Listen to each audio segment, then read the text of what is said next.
That's a wonderful introduction, almost as though I'd written that myself, Chris. Well done. Very good. Perfectly said. So let me just check this clicker is operational, folks. It's always the clicker, isn't it? We just want to double check. Very good. We are working.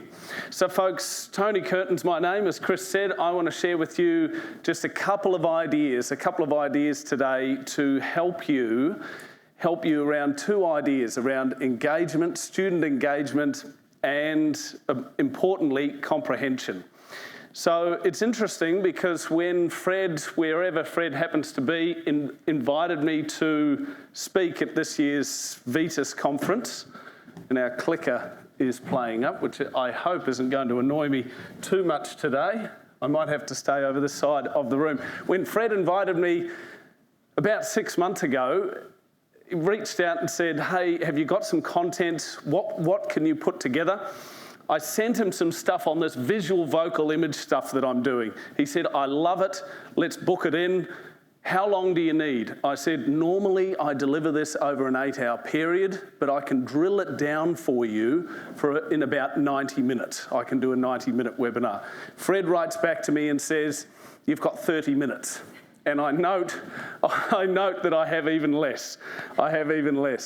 So what I'm going to do is I'm going to take two big ideas, folks, this idea of visual image and this idea of vocal image, and we're going to hone in on one key foundation that sits underneath one of those areas. When we think about this idea of visual image, broadly speaking, what I'm talking about is what your students see when you're teaching, educating, facilitating, training, any of the above. When we think about vocal image, we're thinking about how do you sound when you're educating, training, facilitating, etc. How you play or don't play this wonderful instrument we all have at our disposal. To start off, I'd like to share a short story. This little clicker I'm going to have to stay over this side of the screen. A short story as to how I got into this area, and it starts about 8 years ago, folks. Anybody done some DISC training here? D-I-S-C? Not many, a few, yeah, a couple in the room. It's a fairly popular, what is it? Those of you that have done it? It's like a personality profiling assessment, and I wanted to become a DISC accredited consultant, and so I started hunting around for different providers that provided this service, and there were many, and I found one particular provider that really jumped out at me, and it jumped out at me because the presenter, the workshop facilitator, had been running that workshop for more than 30 years. 30 years. Now just think about that, folks. Think about how good you would be at something if you had been doing it for 30 years. If you're like me, I thought, think about all the reflection, the review, the feedback, the adjustments, and I thought this course is going to be brilliant. I booked 2 days out of my diary and I put my $3,000 down and I eagerly waited for the course to start. I couldn't wait. And when the day arrived, I walked through the doors and it looked a little bit like this. It was all set up very, very nicely. There was a screen almost exactly where that screen is with the PowerPoints on. And interestingly, next to the PowerPoint slides was a chair, one of those elevated director's chairs, if you can imagine that. And I thought, isn't that interesting? That'll be where the facilitator sits periodically throughout the day, maybe to rest their feet. Little did I know at that point, that is where almost the entire 2 days would be delivered from, that seat. And at around 1:30, something interesting happened because I found myself not focused on the content, not listening in on what I should be learning, but I found myself practicing something I'd never practiced before. And that is whether I could sleep with my eyes open. You might think I'm joking and I'm adding that in for the story. No, I'm not. I was really trying to do that. And for me, I don't know if you can do that. Gee, I hope you don't have that opportunity today, but I couldn't do it. So if you can do that, you're much better than me. I learnt that. And day 2, interestingly, wasn't much better. And you know, I got thinking about that experience. I got thinking about that, reflecting on it, and thinking, how could it be that somebody had taken what was an engaged student, this facilitator, this trainer had taken what was, for me, a highly engaged student. I'd paid for the course myself. It was my time. No one had told me to go along to this course. I was already interested in it. How was it that this facilitator had reduced me to sleeping with my eyes open or practicing that? One thing became apparent, amongst others, and that is this maxim, folks. 8 years ago, I got thinking about that, and I realised that your ability to communicate is your number one tool to both engage your students and improve comprehension. And that maxim 8 years ago, I got thinking about and working on and practicing several foundations which underpin that maxim. And what's interesting is over that time, I've identified, or I believe, and I'm putting to you this proposition, that everything else you do as a trainer, as a presenter, as a facilitator, as a teacher, as an educator, is secondary to that skill. That's not to say that lesson planning is important. I'm an instructional designer. I know the value in good lesson planning, in good session design, in good technology, in good resources. But none of those things will ever be as good as they could be if you don't communicate what you need to communicate effectively. And I think that's going to hold true into the foreseeable future. It's certainly relevant for me now, and as I work with trainers around Australia, absolutely relevant, and I think it's going to hold true in the foreseeable future as well. So I want to share with you two big ideas that I've kind of picked up over the years from various different communications trainers, different areas of psychology, that I've kind of drilled into two broad areas. That is our visual image I mentioned before, your visual image and your vocal image. And these are two large areas, and of course I don't have a lot of time to cover off every single one of them, but I will give you a broad summary. When we think about visual image, we think about three key foundations. That is, what are you doing with your body? What are you doing with your gesture? And how are you moving that's either adding value or subtracting value? Is it helping or is it hindering? When we think about vocal image, we're thinking about 5 foundations, things like your rate of speech. Do you have control of it? Can you slow down, speed up as you need to? Have you got a grip on pausing, or are you someone that uses ums, ahs, ehs, or any other range of filler words that are out there? Can you vary volume? Do you use volume effectively? Are you a monotone speaker, or can you add a little bit of pitch and melody? Can you vary things, or do you use that foundation of tonality, emotional expression when you speak? Gee, there's a lot there. We're only going to cover, and we're going to hone in on just one of those foundations today. But here's the downer for my session. You ready? Here's the letdown. You already know all of this. Everything I'm going to tell you, give me a nod, you already know all this. None of these ideas are conceptually difficult. There isn't a single person in this room, everyone give me a nod in a moment, there isn't a single person in this room that doesn't know it's preferable to have pitch and melody than it is to be a monotone speaker. Give me a nod. We all know that. Everyone knows that. That's not always evident, but we all know that conceptually. Everyone in this room knows it's better to pause than it is to say air, or some other filler word. Most of us know it's better to be open than it is to be closed. Those types of things. But what I would put to you folks, just because something is simple, don't make this mistake. Just because something is simple doesn't mean people do it. Something can be conceptually simple, easy to understand, but difficult to apply in practice. I call this the knowledge trap, and the educators out there will know one is declarative knowledge, one is procedural knowledge, different parts of the brain, different areas. So one thing I want to for you to remind yourself as I go through today, and you get an opportunity to practice, is to just say to yourself, look, I know this, but do I do it? And to what degree? That's the question you want to be asking yourself. So we're going to hone in on just one foundation, folks, just one foundation. And it looks a little like this. If this clicker doesn't give me too much trouble, let's just do it the old school way. There we go. And that is gesture.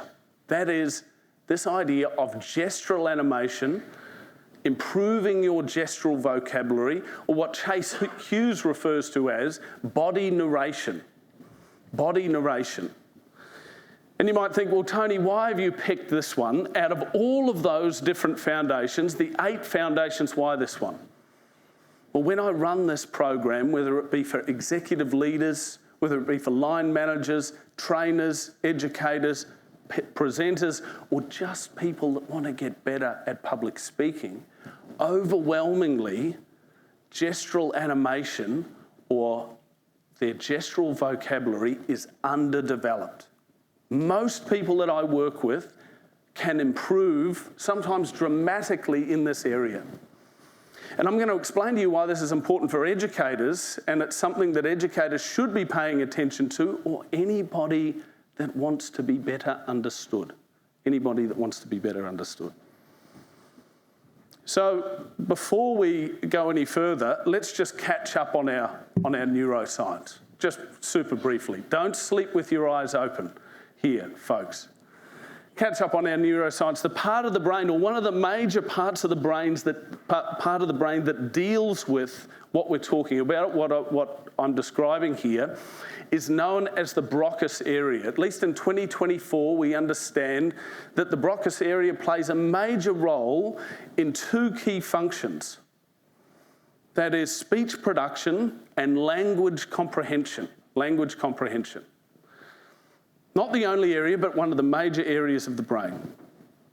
And we know, at least in 2024, we know that the Broca's area uses visual representations, or it relies very heavily on the visual representations, put simply, the images that accompany a message.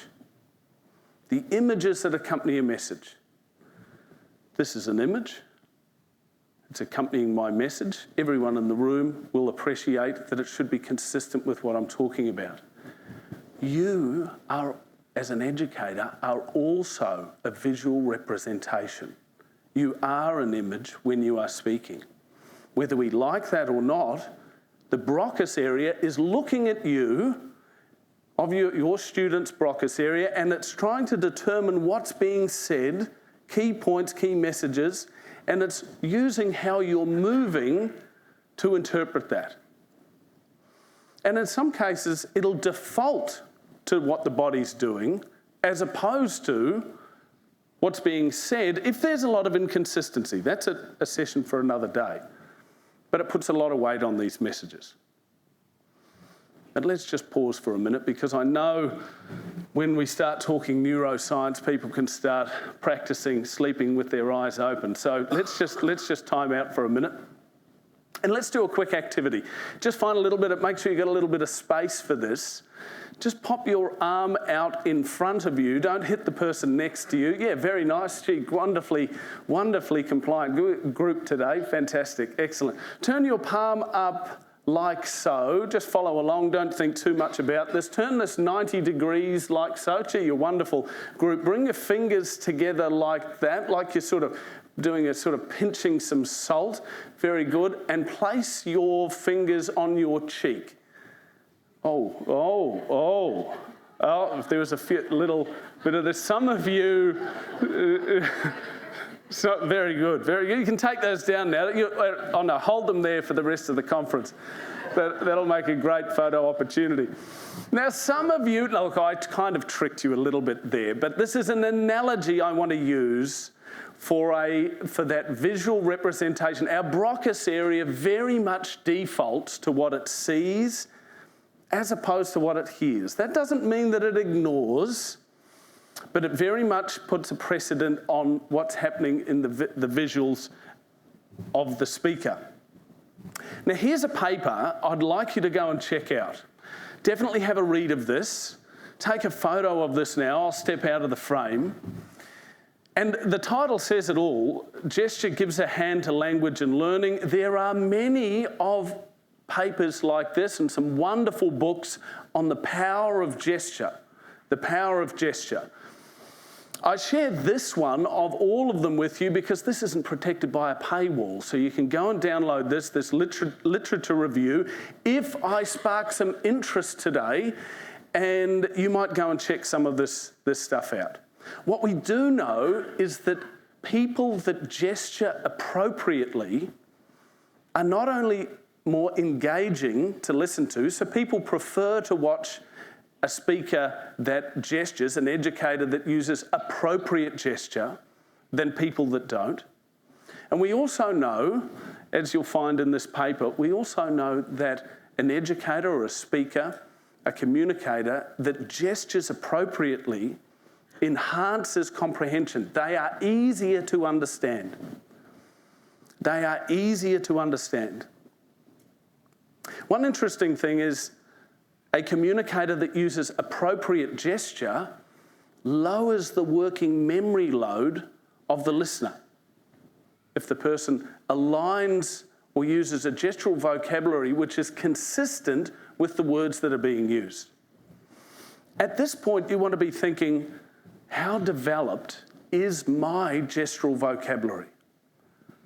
How developed is my gestural vocabulary? When I speak, how aligned are my gestures with the words that I'm using?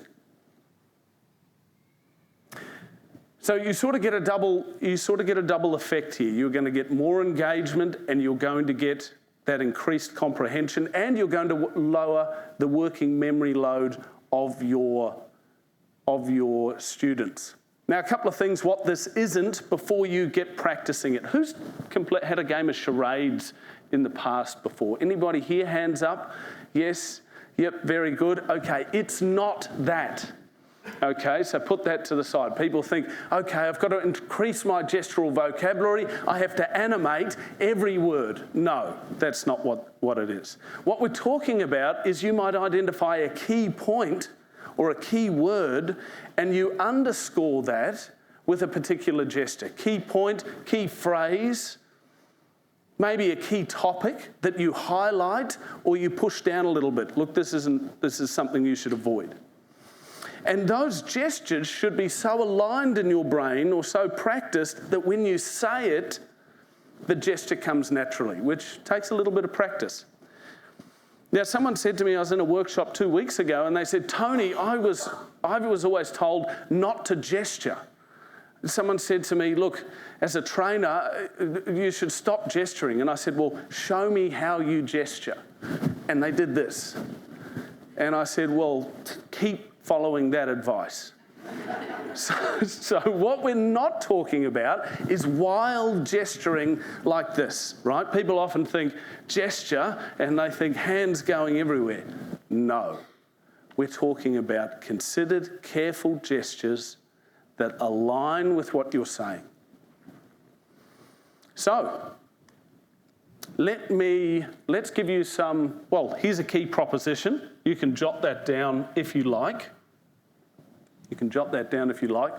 How you gesture influences both engagement and comprehension. Just checking my time over there. Now, I want to share with you two key gestures, folks, or two broad areas, one of which you're going to focus on in just a moment. The first of those are fairly easy, and that is baton gestures. Who here has been to an orchestra before? An orchestra, wonderful. It's a lot of fun. That person that's up the front doing this, despite what your children think, what is this person waving around appearingly aimlessly? It isn't aimless. Of course, that is the study of baton gesture or baton gesture, depending who's pronouncing it.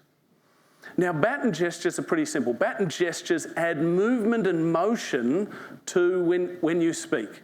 They move along a horizontal plane, back and forth, or sometimes they move on the vertical plane, but they backward and forward, and they add motion to the speaker's voice. Pretty easy. What's a little more complex when we talk about gestural vocabulary is this idea of animation gestures. Animation gestures. That is, gestures that paint a picture, as I've been describing, of what the speaker is talking about. Now, animation gestures, that's a fairly broad term. It encompasses things like emblematic gestures that we call emblematic gestures. Most of you recognise that, as well as this idea of gestural vocabulary, which I've been describing, which we're going to hone in on. Let's just click that across the old school way. So I'm going to share with you 5 broad gesture types that you can go and play with, and I'd encourage you just to pick 1 or 2 of those to go and play with as you leave today. But in a moment, you're going to have an opportunity to practice some of this stuff and pick a gesture or 2 and practice with a partner. So the first and fairly easy and go-to gesture that most educators want to be using at some point is what we call the timelining gesture. Timelining gestures usually move on the horizontal plane from what? Right to left, left to right. Left to right, left to right. So it's going to start over here and it's going to move over here. We're going to start with these points. We're going to talk about that. We're going to have lunch, afternoon tea, and then we're going to leave for the day, whatever it happens to be. It might be a timeline. Except that's opposite for me. And this is where it gets difficult, right? Because it's all mirrored. So this is my right. This is my future. I'm starting the opposite way round. Because you're my audience and your students are looking at you, you have to work on reversing it. You have to do the opposite of what your brain wants to do. So you're going to start over here, you're going to move to there. Where's the past? Where have I been gesturing to the past? It's that way. Yep. So we can put things in the past, whereas the future being over here. Quantities. Give me a gesture that indicates you have 3 key... I've got to stop myself from doing it. I'll give it away. 3 key ideas you'd like to talk about. Give me a gesture. So simple, right? So simple. Like this. You'd be surprised how many people don't do that. Don't do that. That will cue the brain. It's much better to use this than nothing at all. You will be easier understood and you will lower working memory load. The only caveat, don't start counting to 25. Just make it 5 or less, right? 5 or less, and don't start adding up. The temptation is there sometimes. Contrast. Give me a gesture that indicates, I'm going to put my hands here, that indicates you have 2 contrasting ideas. Like that. I saw a bit of that. Okay, yeah. So you might go here and here. Yes, we've got visual image and we've got vocal image. That's the horizontal plane. You might say we've got an idea here and an idea here. This is good, this is bad. Or a little bit lower if you're not as dramatic as I am. Very good. What if we've got 2 ideas or several ideas that connect? If we've got things that connect, put my hands behind my back so I don't do it. Oh, we've got one there. That was very subtle. That was very subtle. I like that. Let's see it again. Okay. Oh, yeah, that's a nice one. That's a nice one as well. There are many you can use to connect. We've got visual image, vocal image, but these are closely connected ideas. Last one, super simple. None of this is complex. I said that to you, didn't I? I said that this is conceptually simple, but if you look around at speakers globally and nationally, trainers, facilitators, they don't do this. In my humble experience, people don't do it, and they're missing a wonderful opportunity for both engagement and comprehension. A lot of evidence in that space. Importance. Give me a gesture that indicates something is important. Oh, I like that. Yes. Yeah, that did look important. Others? There are others. Yeah, that's sort of they call that the Obama point, which was like that. Less threatening than this. They used to call that, Obama used to use that a lot, got coined that term. Something is important. Something's important. That's important. There are many. You're going to come up with some that suit you and your style. So let's get practicing.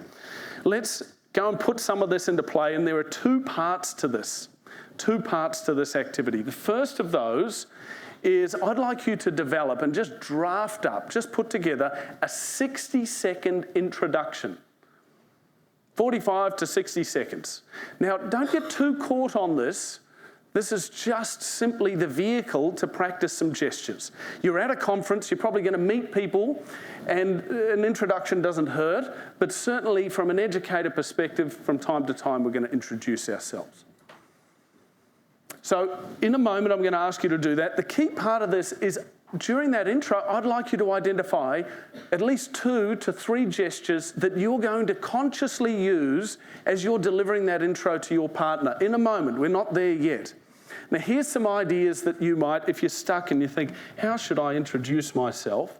Well, there's a few sort of generic ideas. And if I was to give you a 30-second blurb on me, it'd be, my name is Tony Kirton, and I do 2 key things. I'm a facilitator and I'm an instructional designer, and I've been doing that for about 15 years. But I feel like I was only really good at one of those for about 8, right? So that's probably 15 seconds there, but I used a bunch of gestures just within that short moment. So that's all I'd like you to do. 2 to 3 gestures. Draft up an intro. Don't make it a script. I'm going to give you just 4.5 minutes on that, folks. You can collaborate with the person next to you. 4.5 minutes. Okay, how are we doing? Who isn't finished? Pop your hand up if you are not finished. Tune back in there, folks. So I'm asking a question in the negative here. Who hasn't finished? Okay, 30 seconds, you reckon, for the intro? Haven't quite finalised that? So I might give you 30 seconds just to finalise your introduction. And remember, the key part of it is not so much the intro. That's the vehicle that we're using. The key part is giving you an opportunity to become conscious of just 2 to 3 gestures that you might use when you're introducing yourself. Has everyone got 2 to 3 gestures? Pop your hand in the air. Give me a gesture that indicates yes. Yeah, okay, great. Very good. So here's the next part of this activity as you finalise those introductions. I'd like you, 2 parts here. First part, find a partner. This works best if you're in pairs. So do that now. Find a partner and stand up with your notes, please. Stand up for me. Remember that? We're now sitting down. Don't get locked to your seat. Stand up for me and find a partner. Looks like everyone's got a partner, yes? Yep, if you see someone walking around like this, bring them into your group. It's okay if you've got a trio, but works best with partners because we're short on time. Now, it's time and I'd like you to deliver your introductions twice. So you're going to have 2 goes at this. You get better at things when you practice them. And this is definitely one of those things. So first opportunity, you're going to deliver to your partner. Your partner is going to watch, listen, give some brief feedback. They're going to deliver to you, and then you're going to repeat that exercise. Focus on the gestures. You've only got 4 minutes. Remember, it's a 45 to 60 second intro. away you go. I'll stop you in a moment. Like I said, we're tight on time today. So I will stop you there. We're going to wrap up in just a moment. But tell me, how did that feel? How did that feel? Felt okay? Oh, got a thumbs up there. Yeah, it felt all right. Yeah, very good. How did that feel down the back? Awkward? Awkward? Who felt that felt weird? Did that feel weird? Good, you're doing it right. Because, folks, if it doesn't feel weird, you're probably still in your comfort zone. One thing we know about forming a new neural pathway is it's going to feel weird.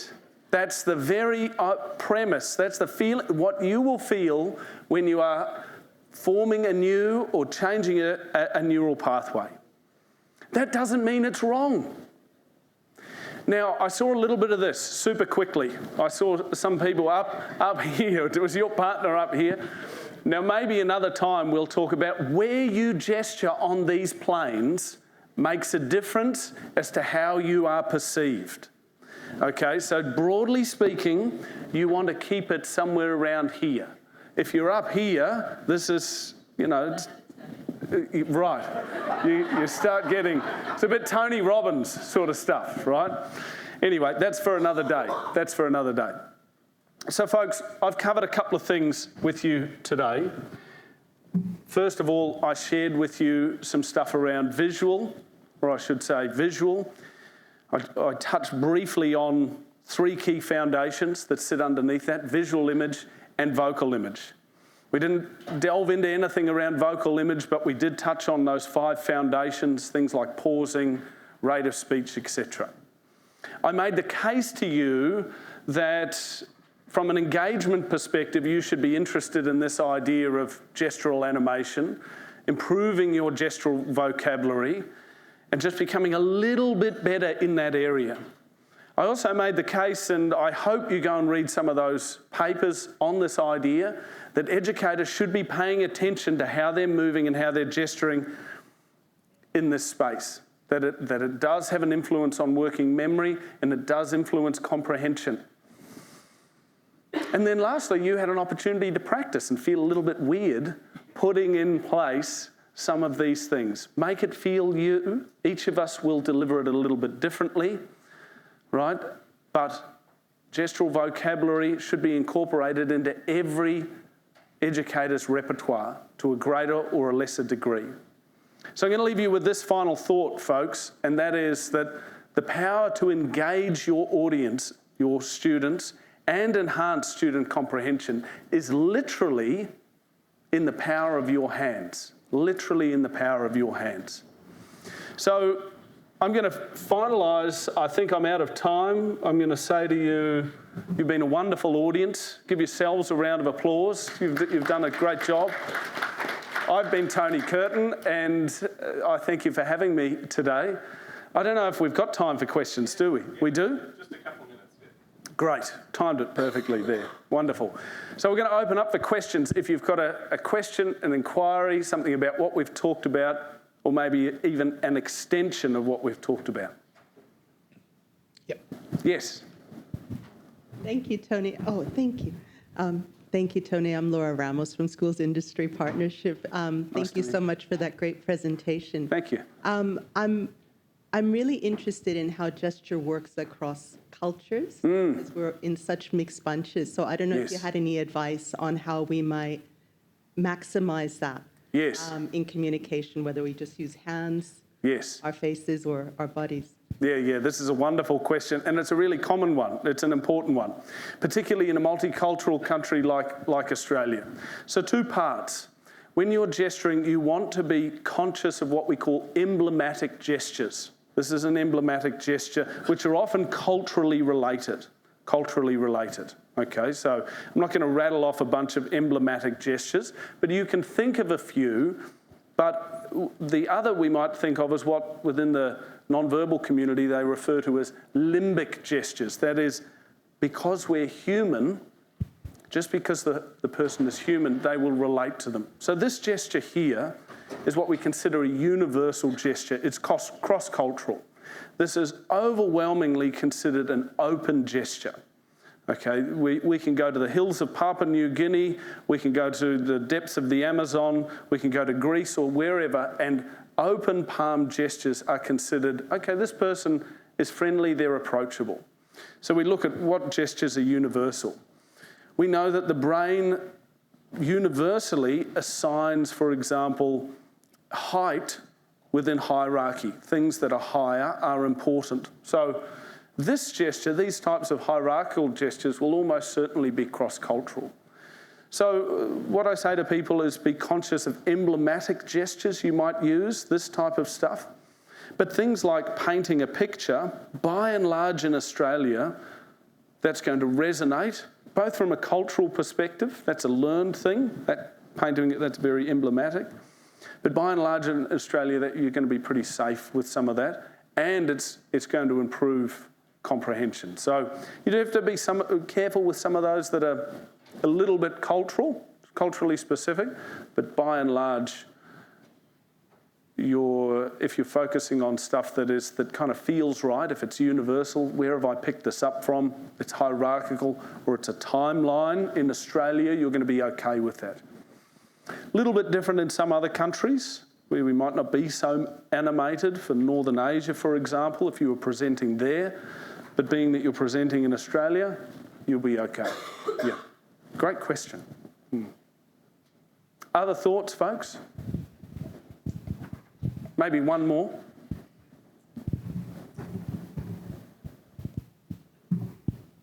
Yep. In confrontational situations in a different industry, I was actually discouraged from using gestures. So when you are dealing with a young person who is overcome with a lot of emotions, I feel that gesturing may not be the ideal way to communicate. Yeah, it's a great example in that. So I'm imagining a one-on-one. Is that what you're sort of imagining? Yes. Yes. Okay. So a little bit different than a group facilitation context. I'll just put that out there. But almost, at least in my elementary understanding, if I was in that situation, I want to mirror the body language of the person that is in that emotional state. So I want to be pretty closely aligned. If that person is very animated, then I want to tone that down a little bit to calm them. But if they're quite small and they're using very closed body language, my body language is going to be slightly more open, but it's not going to be very animated like I am now. It would look unusual and it would create a disconnect that in the brain, again, that's cross-cultural. Tony is so different. He's behaving so differently. I can't relate to him. So you want to, as a general rule, you want to be mirroring the behaviours that you're seeing towards the state that you want that person to be in. Does that make a bit of sense? Yes, perfect sense. Wonderful question. Thank you. I'm going to leave you on that, folks. You've been a great audience. Thanks very much. We might see you again.